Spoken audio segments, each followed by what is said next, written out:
Okay, awesome. Right, let's start. So this morning I've got a chap I followed on LinkedIn for a while, a guy called Harrison Cantel. And we're talking about men's mental health, Harrison. Over to you. I mean, this is something that you've really been open about. Tell me about your journey. Tell me why you wanted to get on today and why you want to talk about this stuff. Yes, you know what? I've never really said this before, but it's just kind of popped into my head. And I guess, the fact that we're talking about mental health is kind of why this has popped into my head. And it's maybe something I've kept behind closed doors. But one thing I'd say is that I have struggled since I was probably about 12. I'm 29 now. When I was about 12 was when I started realizing that, something wasn't right. I did experience voices when I was younger, which I didn't know what they were. And then it's kind of progressed into other bits and bobs. But the point I'm trying to make is that from the age of 12, I suffered in silence, so to speak, probably up until the age of about 21, 22 years of age. So not that long ago. And the reason I didn't kind of come out with how I was and how I was feeling, what I was experiencing, was because I was just about to. And then Prince Harry and Prince William, I don't know if you remember, part of the royal family kind of came out with their mental health struggles and what they'd been through. And then it became public knowledge, and then suddenly a lot of celebrities were saying, you know what, yeah, I'm struggling as well, etc. And I felt, and this sounds awful, but I felt like I was going to be tarnished with this like jumping on the bandwagon brush, and I did not want any attention or sympathy. I just wanted someone to talk to, and also someone to go, look, this is what you're experiencing and this is how we can start to work through it. That probably delayed the whole process of me actually coming out with my struggles and stuff publicly, Wow. so to speak, for like maybe 3-4 years more before I actually reached out. And by that point, it got to a stage where my partner had to call the mental health crisis team to our home address in Birmingham where we lived, because I was out of control. Man. So do you think those 3 years you gradually kind of got worse, and I suppose worse is the wrong way to describe it, but more challenged, I guess, with your mental health over that period of time? Because we work in a creative industry, and obviously you use social media massively for part of what you do. I suppose that adds a lot of layer of complexity to it as well, because people might be thinking, well, he's just doing this to get attention on him, and then that's going to generate more business. You know what I mean? Like, it's quite a complex thing when you kind of start unpicking that, isn't it? It is. Like, we realistically, I'm at a stage now where I can talk openly about it. I can put content out about it, and I have no ounce of me that goes, oh, this is attention seeking or whatever, because I know that you could potentially, by talking about mental health, you could potentially save someone's life. And also, if I had someone talking to me through content all those years ago, I perhaps wouldn't have experienced the struggles that I did, or to any degree that I did. Now, the one thing I'd say is, I guess it's similar to like going to the gym. Like, we go to the gym for a release of testosterone or whatever. And I guess it's the same sort of thing. It's like you bottle all these feelings up and these struggles up, which is how I felt just after the royal family stuff had come out. And I felt like it was just all kind of bubbling up. And the therapist said to me, it's like buckets, you pour water into buckets, and it gets to a certain point, and then it starts to overfill and, flow over into the next bucket, and so on and so forth. And that's how it felt. And I just had all these buckets that were totally full, bursting at the seams, but I just didn't know who to go to, who to speak to, whatever, when actually, realistically, I should have just spoken to a friend, spoken to my partner, spoken to family, and just said, look, I'm feeling this kind of way. Obviously, that's a difficult step to take, but it's what I should have done in hindsight. Fortunately, my partner was quite switched on to how I was feeling, and unfortunately, she was left with no other choice than to call the crisis team. But if I look back, that was one of the best days of my life, because that is when I started to get the help that I needed, and I got it faster than I probably would have done if I'd gone through the NHS. So what stopped you talking to it? I don't think a lot of people can probably relate to what you're about to say next.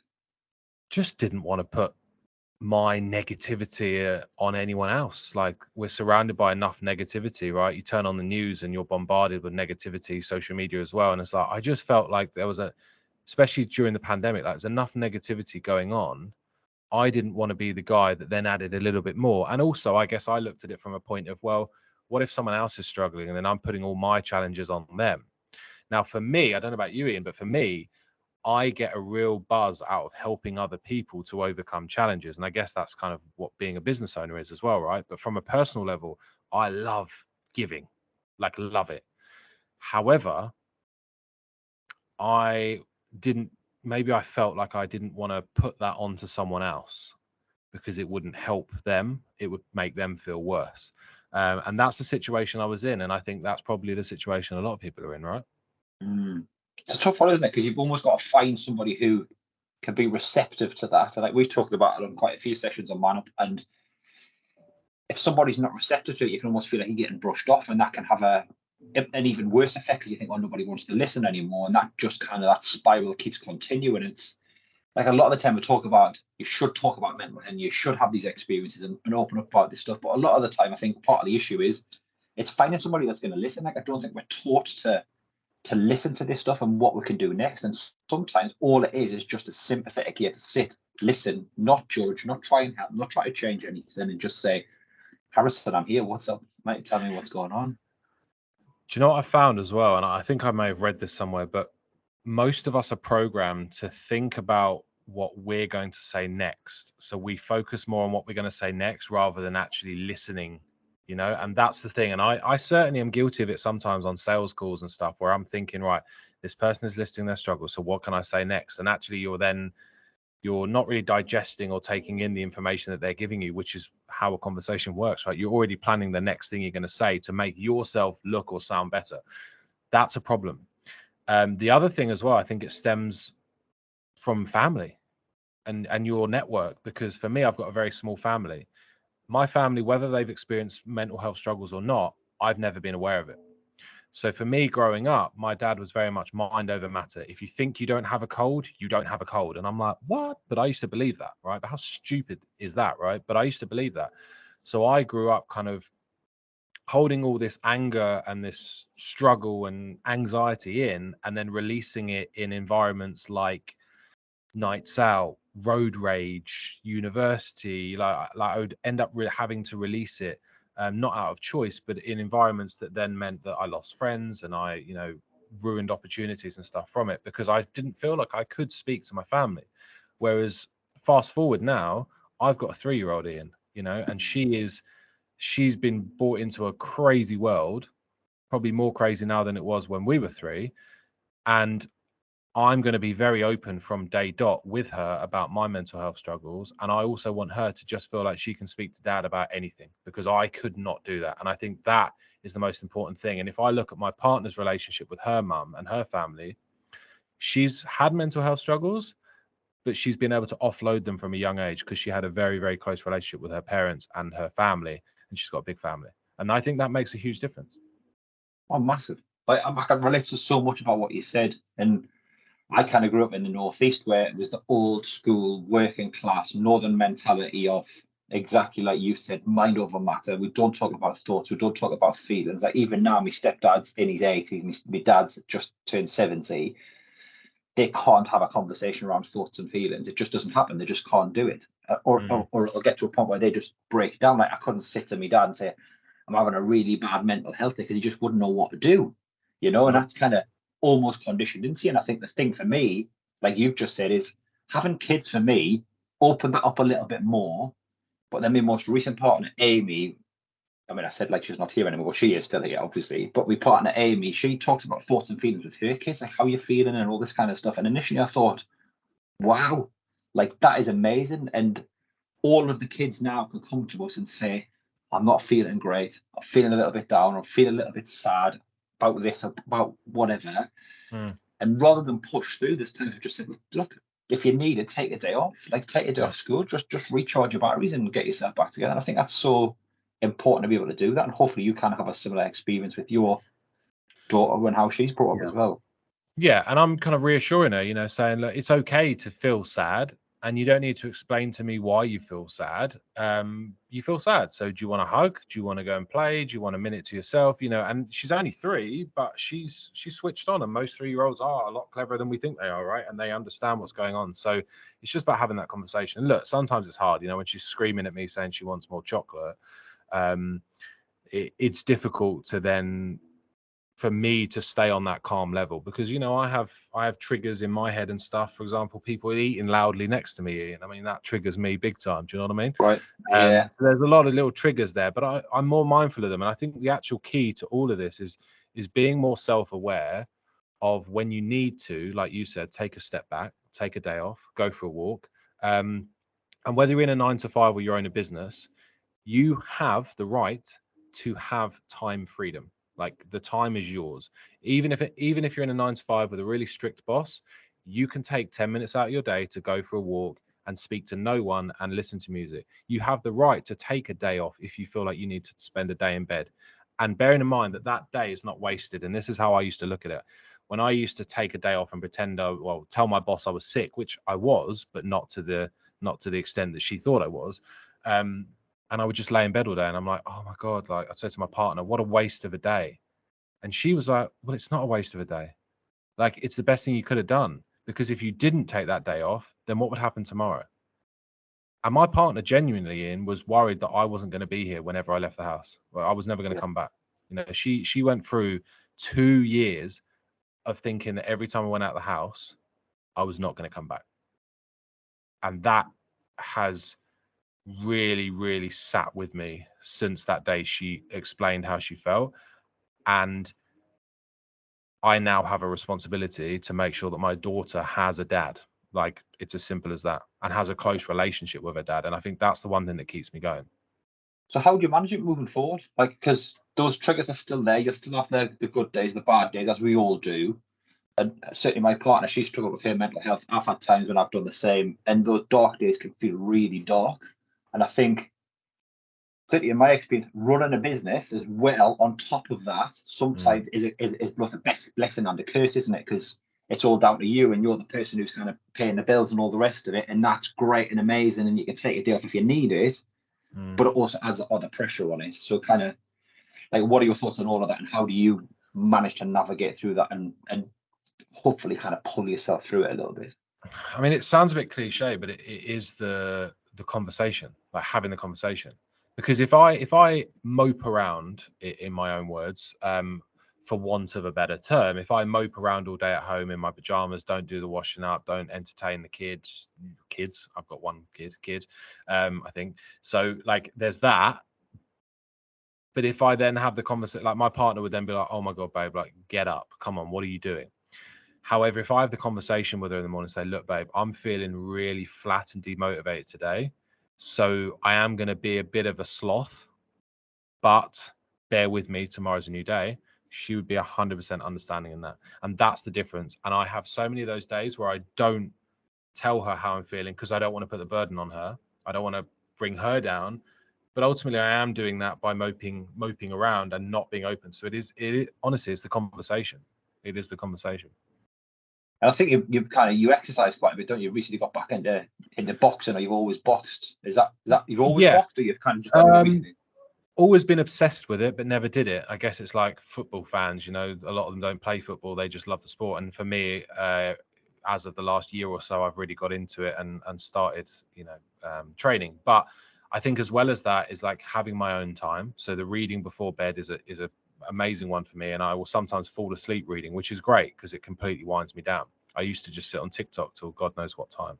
So there are little things that I do every day, and one thing which is something that no one except my therapist and doctor know is that I am 3 days away from being totally off antidepressants for the first time in 7 years. Wow. So I'm weaning off of them at the moment because I had a really scary thought that because I've been on them for so long and the same dosage, same tablet, that my body had just become immune to it. And I was getting these really weird feelings and something wasn't right. The last 5 days since I've been on half dose have been the best 5 days I've had in probably years. And that's part of the problem, isn't it? Like my partner's been on antidepressants, tried all sorts of stuff, and you probably know the names of a lot of them. And you get that initial phase of feeling great, then you kind of settle in period, you not feel so great, then it takes time to come off them. And I'm not rubbishing them because they do work for a lot of people. And it's one of the ways that you can reach out for kind of support is by having these antidepressants in place, and clearly they've had a positive effect for you. But like, I've noticed a difference when she starts to come off them, what a difference it makes. She's now a little bit further down the road than you. I think she's 6 months clear of them, and it's been up and down, but thankfully, like, we're a little bit further down, it's been life changing for her to come off them.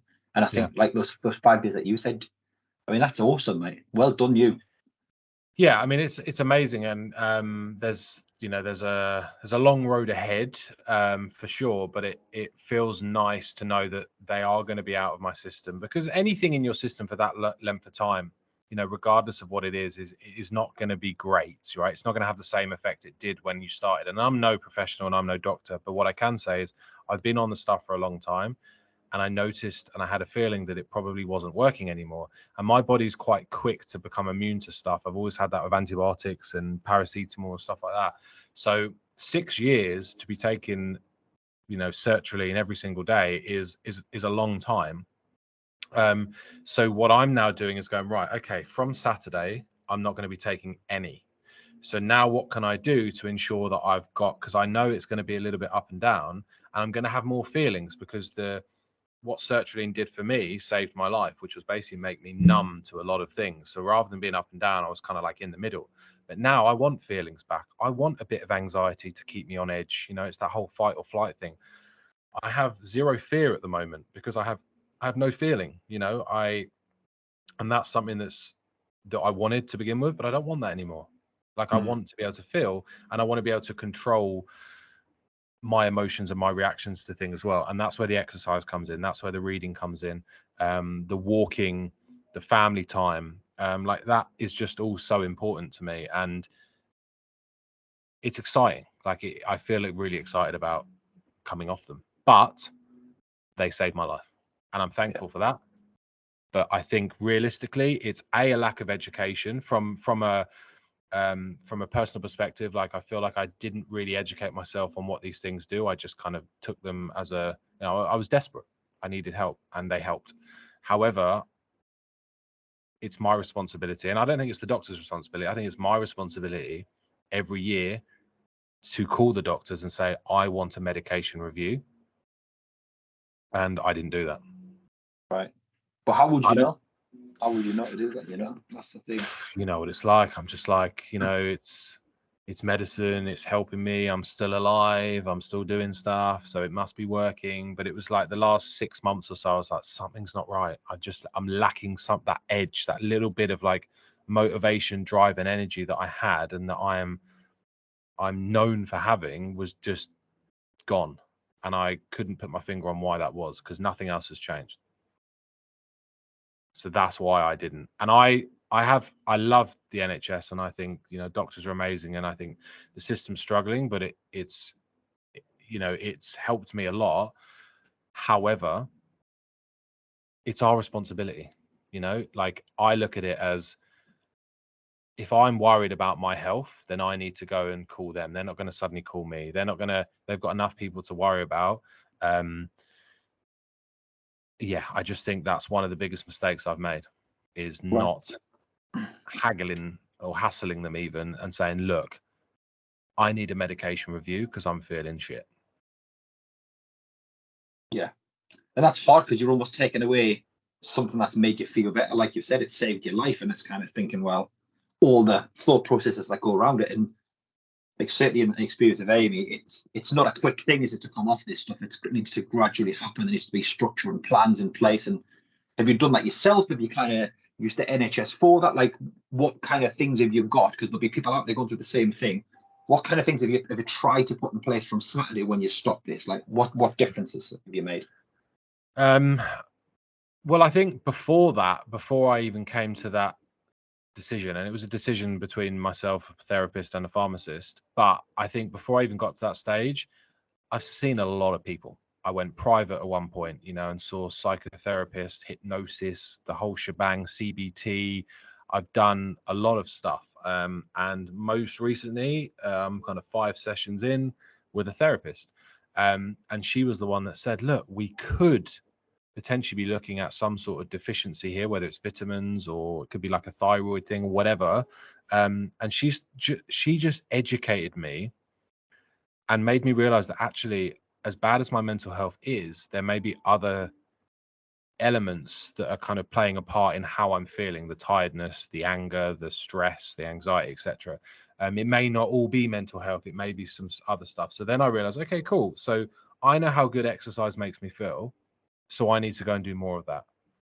But what I don't need to do is just go balls to the wall 7 days a week, sparring like I'm some sort of bloody professional boxer, because I'm not. And what happens is then I fall out of love with it and I get tired.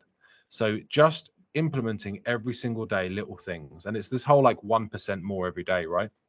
Like if I go for a walk and I say I'm going to go for a walk for 5 minutes, come on.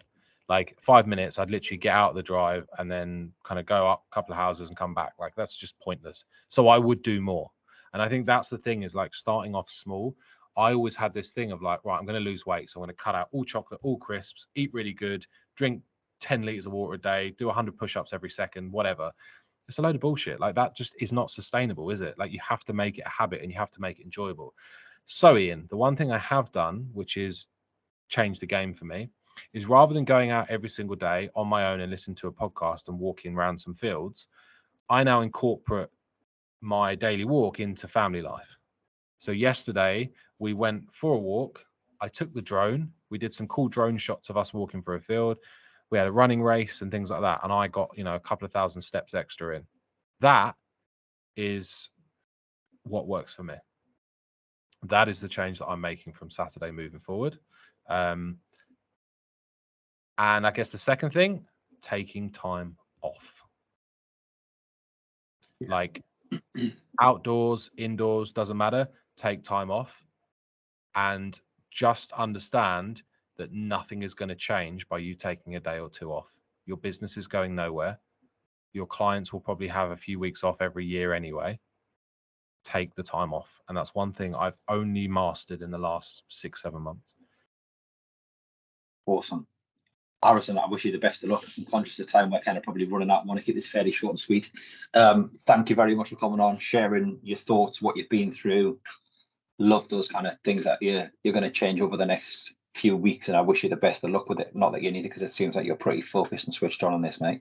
I appreciate it, and I think what you're doing is absolutely incredible, and I will continue supporting this, and I urge anyone else to support this. And last thing from me, if anyone listening is feeling like they're struggling with their mental health or they're experiencing challenges that they don't fully understand, send me a message.